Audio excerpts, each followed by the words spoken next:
পয়লা মে 2026-এর আগে যদি ভিডিওটি তোমার কাছে এসে থাকে, ডেফিনেটলি ভিডিওটি সেভ করে শেয়ার করো। কারণ এই দিনের করা মহা উপায় জীবন বদলে দিতে পারে, ম্যাজিক ঘটবে।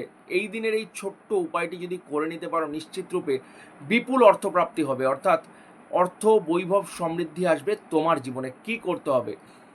পয়লা মে 2026 বুদ্ধ পূর্ণিমার পুণ্যতিথিতে 21টি আতপ চাল নিয়ে নেবে, ভাঙা ফাটা ছাড়া, পরিষ্কার পরিচ্ছন্ন অক্ষত আতপ চাল, এবং একটি হলুদ কাপড়ে আতপ চালগুলি রেখে তার মধ্যে একটু হলুদ গুঁড়ো দিয়ে মা লক্ষ্মীর সামনে রেখে মা লক্ষ্মীর সামনে বসে শ্রীম কথাটি 108 বার কিংবা কন্টিনিউয়াসলি জপ করতে থাকো।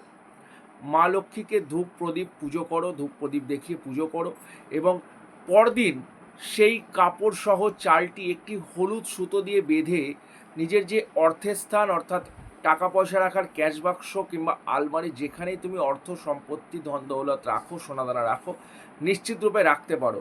100% নিশ্চিত জীবনে বিপুল সমৃদ্ধি, অর্থ, বৈভব আসবেই আসবে। করেই দেখো। ভিডিওটি অবশ্যই শেয়ার করো এবং কমেন্টে জয় মা লক্ষ্মী লিখতে কিন্তু ভুলে যাবে না।